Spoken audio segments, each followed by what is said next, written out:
Hi, I am Hingham McCringleberry, and we are here with DWN News. Today we're going to talk about the North and South states' rights. The South's opinion about the situation is that the state's government should have the final say in laws. The North strongly disagrees. When President Lincoln was elected, he did not allow slaves in his country, so he passed a law that all new states would not be slave states. The 7 southern states were fed up with Lincoln's laws, so they decided to secede from the country. It just goes to show that states' rights was one of the main reasons that led to the Civil War. Now here's Lionel Blubbermuffin with You Won't Believe It, but Abraham Lincoln and Jefferson Davis.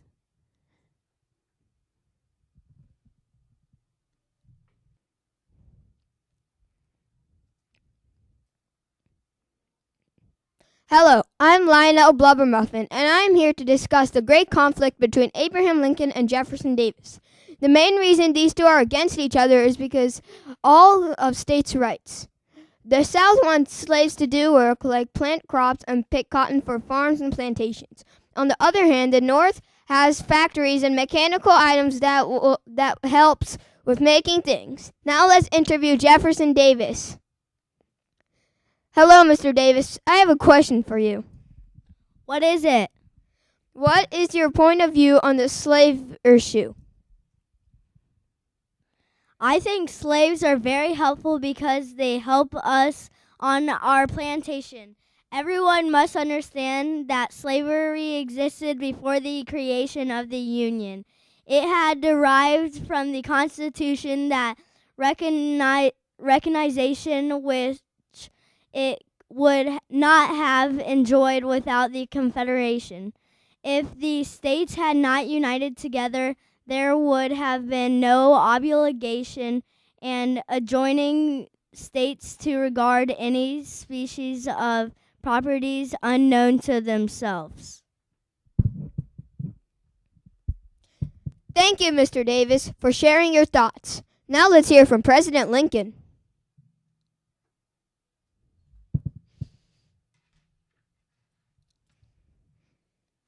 Hello, Mr. Lincoln. I'd like to ask a question. Yes, what is it? What is your point of view on the slave issue?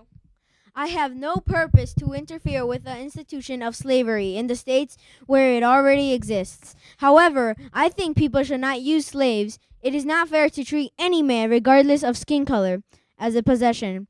Nor do I think that the state should be divided on account of slavery, because a house divided against itself cannot stand. I believe this government cannot last permanently, half slave and half free.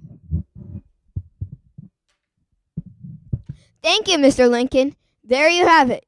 You have heard from directly both Lincoln and Davis. Those were their point of views. Now, who do you think will win?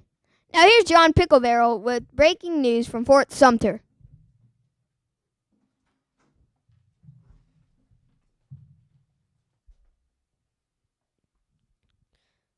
Thanks, Leonone. Hi, I'm John Picklebarrel, and you will never guess what has happened at Fort Sumter. Early in the morning of April 12, 1861, Union soldiers in Fort Sumter were fast asleep. That is until they heard a big boom. They looked outside and saw that the Confederate Army was firing on them. The Union tried to fight back, but after 34 hours of firing, they realized that they were going to lose. The Union, defeated, decided to finally surrender.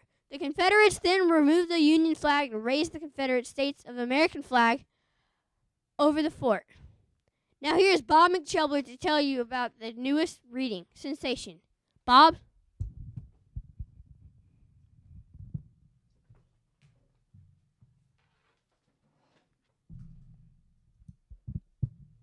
Good morning, civilians. I am Bob McChelbler. Thank you, John. Have you read Harriet Beecher Stowe's newest novel, Uncle Tom's Cabin? Well, it's a doozy. This book has caused even more strain between the North and the South. We are here with a Northerner Yankee and a Southern rebel to see what their thoughts are on Uncle Tom's Cabin.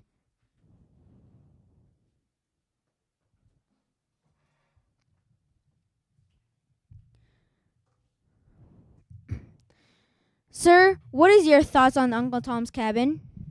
I thought that the book was extraordinary. It opened my eyes to see that the South was treating them slaves wrong. I had no idea that people were being treated like objects, being owned. Imagine that. It is horrible what those Southerners are doing to the African Americans. Thank you, sir. Thank you, sir. Have a great day. You too, sir.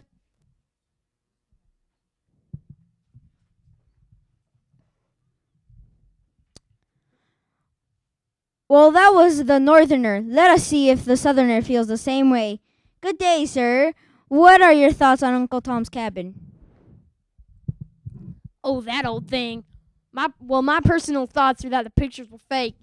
They did not show what slaves really are treated like. I mean, we didn't treat them that badly. We only gave them jobs and places to live. Thank you for sharing your thoughts. Thank you, sir. There you have it, the different point of views of the North and the South. In further news, we have just heard about John Brown's raid on Harpy's Ferry. An abolitionist who goes by the name John Brown decided to fight the Civil War on his own. So he gathered a group of people and attacked an army post. But his efforts failed because Confederate soldiers quickly surrounded them. He was held for treason. His final words were, "I have done no wrong but right," which I believe is true. Well, I think that is all I have to say to you, Scott Scottlist.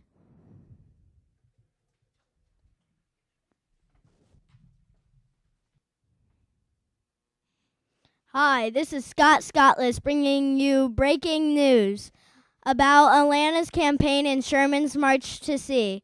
William T. Sherman, a general of the Union Army, has been attacking Atlanta all summer for their supplies, factories, and railroads. They sent experienced Union soldiers to march into Georgia. The Confederate soldiers have been fighting back. So far, the Union is winning.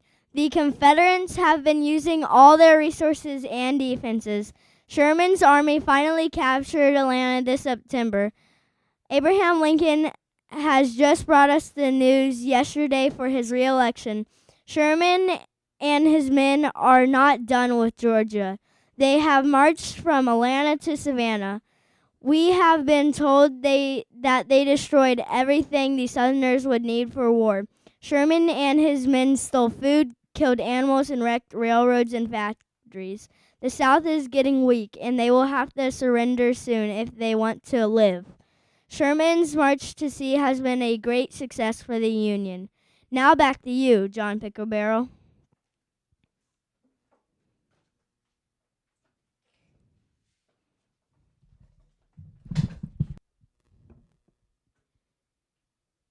Thank you, Bob.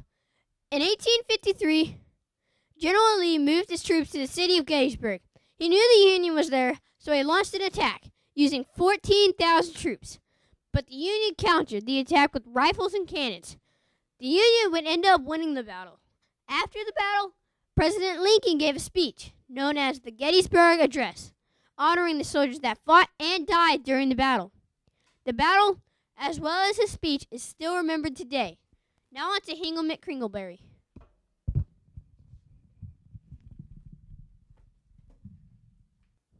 Hello, I am here again with breaking news. This just in, what the Union has been waiting for. General Robert E. Lee has just surrendered to Ulysses S. Grant to finally end the Civil War.